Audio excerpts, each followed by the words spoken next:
দেখুন গুলিয়াখালী সি বিচের এটাই একটা বৈশিষ্ট্য। দেখুন এই যে গর্ত, সবুজ ঘাস এবং গর্ত। তো আসলে এটা যখন জোয়ার আসে তখন এই গর্তগুলো আসলে জোয়ারের পানিতে পরিপূর্ণ হয়ে যায়, ডুবে যায়, এই জায়গাগুলো ডুবে যায়। আবার যখন ভাটা হয় তখন আবার এটা আবার পানিগুলো সরে যায়। এখন জোয়ার সকালে অন্য সময় জোয়ার এসেছিল, দেখুন জোয়ারের পানিগুলো কিন্তু এখানে রয়ে গেছে। এবং যখনই জোয়ার আসবে সামনে আস্তে আস্তে এগুলো আবার পুরোটা এই পুরা সি বিচটাই আসলে ডুবে যাবে। তো আমরা এই যে দেখতেছি এই জায়গাগুলোতে পানি জমে আছে, এটাই হচ্ছে এই অন্য সি বিচ থেকে এই সি বিচের এটাই হচ্ছে পার্থক্য। কারণ অন্য সি বিচে আপনি এই দৃশ্যগুলো আর দেখতে পারবেন না আর কোথাও, যে আপনার সবুজ ঘাস বা মাঝখানে গর্ত। তো গুলিয়াখালী সি বিচের এটাই হচ্ছে একটু আলাদা বৈশিষ্ট্য, আলাদা সৌন্দর্য, যে সৌন্দর্যের জন্য সবাই ছুটে আসে সেই গুলিয়াখালী সি বিচে। তো আমরা বলতেছি যে গুলিয়াখালী সি বিচটি সীতাকুণ্ড, চট্টগ্রাম জেলার সীতাকুণ্ডে অবস্থিত। সীতাকুণ্ড থেকে আপনারা চলে আসতে পারেন সহজেই। 30 টাকা সিএনজি ভাড়া নেবে, প্রতিজন 30 টাকা করে নেবে। আবার ওইখান থেকে 20-30 টাকা করে এসে আমরা এখানকার ট্রলারে চলে আসলাম গুলিয়াখালী সি বিচে। তো এটা আপনারা একদিনে ঢাকা থেকে যারা আসতে চান তারা ঢাকা থেকে চলে আসতে পারেন, চলে এসে আবার দেখে আবার চলে যেতে পারেন। একদিনে আপনারা 2-3টা জিনিস দেখতে পারেন। ঢাকা থেকে আসলে এইদিকে সীতাকুণ্ড পাহাড় দেখতে পারেন, আবার এখানে গুলিয়াখালী সি বিচও দেখতে পাবেন।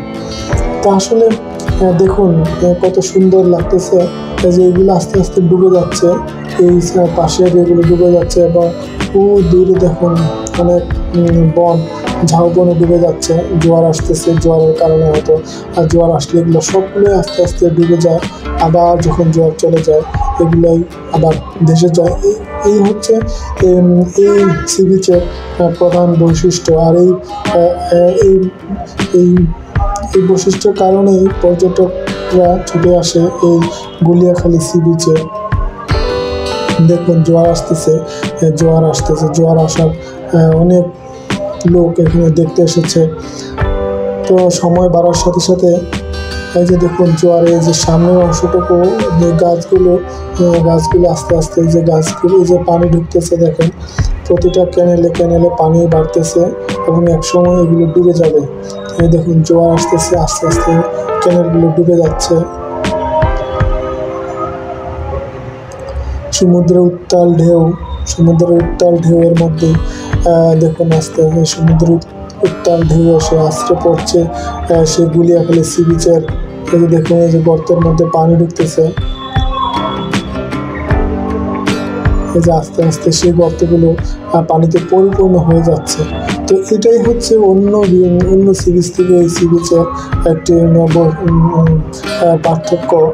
আর এই নৈসর্গিক সৌন্দর্য দেখার জন্যই আপনি চলে আসতে পারেন এবং দেখে যেতে পারেন সেই গুলিয়াখালী সি বিচে। তো এই সি বিচে আসলে আপনারা এই অপরূপ সৌন্দর্যটি দেখতে পাবেন। দেখুন সেই গর্তগুলো যে পানিতে আস্তে আস্তে ভরে যাচ্ছে, জোয়ার আসতেছে। তো জোয়ারের পানিগুলো এই যে গর্তের মধ্যে ঢুকতেছে এবং আস্তে আস্তে সেই ঘাসগুলো ডুবে যাচ্ছে। আবার যখন ভাটা পড়বে তখন আবার আস্তে আস্তে সবগুলো ঘাস এবং সেই গর্তগুলো আবার ভেসে যাবে। তো এই হচ্ছে গুলিয়াখালী সি বিচ।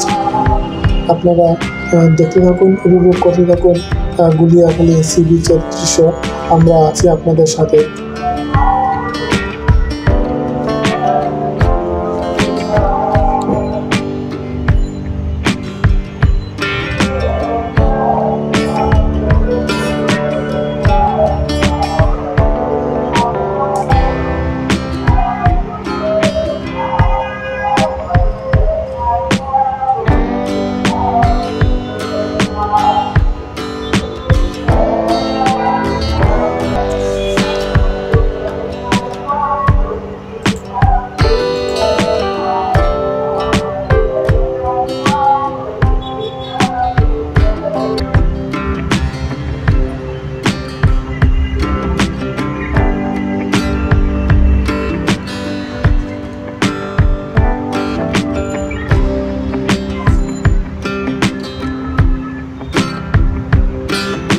এই যে দেখা যাচ্ছে সেগুলো হচ্ছে শ্বাসমূল। এই যে দেখুন শ্বাসমূল যেটাকে বলে, এই যে গাছের শ্বাসমূল, এই গাছগুলো জোয়ারে বেঁচে থাকে এই শ্বাসমূলের সাহায্যে। শ্বাসমূলগুলো আছে বলে এই গাছগুলো জোয়ারের পানিতেও মরে যায় না। এটাই হচ্ছে ম্যানগ্রোভ উদ্ভিদ। ম্যানগ্রোভ উদ্ভিদে এটাই হচ্ছে বৈশিষ্ট্য।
বিচ ঘুরে শেষ করলাম। আমরা আবার ব্যাক হচ্ছি। তো আমরা আবার সেই বোটে চড়ে বসলাম। এই যে দেখুন, আমরা যাওয়ার সময় দেখেছিলাম এইগুলো হচ্ছে শুকনা ছিল, কিন্তু এখন এইগুলো দেখুন ডুবে গেছে। তো আসলে জোয়ার ভাটা এরকমই, দেখেন 10-15-20 মিনিটের মধ্যে এই জায়গাগুলো ডুবে গেছে। অথচ আমরা যাওয়ার সময় এই জায়গাগুলো আমরা দেখেছিলাম যে এই জায়গাগুলো শুকনা। দেখুন ওই অনেক দূরে সে গরুগুলো আস্তে আস্তে হেঁটে হেঁটে আসতেছে, পানি দিয়ে হেঁটে আসতেছে। তো আমরা এই জায়গাগুলো যখন গিয়েছিলাম, আমরা হয়তো 1 ঘন্টার মতো লেগেছে। 1 ঘন্টার মতো আমরা ওইখানে সমুদ্র সৈকতে সময় কাটিয়েছি। কিন্তু এরই মধ্যে দেখুন যে এরই মধ্যে এই জায়গাগুলো আসলে ডুবে গেছে। তো বুঝতেই পারতেছেন যে আসলে জোয়ার এবং ভাটার যে একটা সময়, যখন জোয়ার সময় হয় অতি দ্রুত এই এলাকাগুলো আপনার প্লাবিত হয়ে যায়। তো আপনারা আসলে চেষ্টা করবেন জোয়ার আসার আগে যেতে। আসার আগে গেলেই আপনারা ওই সমুদ্র সৈকতের যেই ঘাসগুলো দেখতে পাবেন, অর্থাৎ তার আগে যাওয়ার জন্য। তাহলে হয়তো আপনারা ওই ঘাসগুলো এবং গর্তগুলো আরও বেশি দেখতে পারবেন। এবং তো 12টার আগে 12টা বা 1টার আগে গেলে হয়তো আপনারা যে আমরা যেগুলো দেখেছি আপনারাও সেগুলো দেখতে পারবেন। আর না হয় কিন্তু দেখবেন যে আসলে সব কিছু পানির মধ্যে তলিয়ে গেছে। তখন আসলে এটা বোঝাটা একটু কষ্টসাধ্য হবে। এবং আসলে প্রকৃতিক ওইখানের যেই একটা অসাধারণ একটা রয়েছে, এটা হয়তো আপনারা দেখতে পাবেন না। তো আমাদের এরকম আরও সুন্দর সুন্দর ভিডিও আপনারা দেখবেন। তো এইসব সুন্দর সুন্দর ভিডিওগুলো দেখার জন্য আপনারা আমাদের সাথে থাকবেন, দেখতে থাকবেন এবং আমাদের চ্যানেলটাকে সাবস্ক্রাইব করে রাখবেন। তাইলে পরবর্তীতে নতুন কোনো ভিডিও যদি আমরা আপলোড দিই আপনারা দেখতে পাবেন।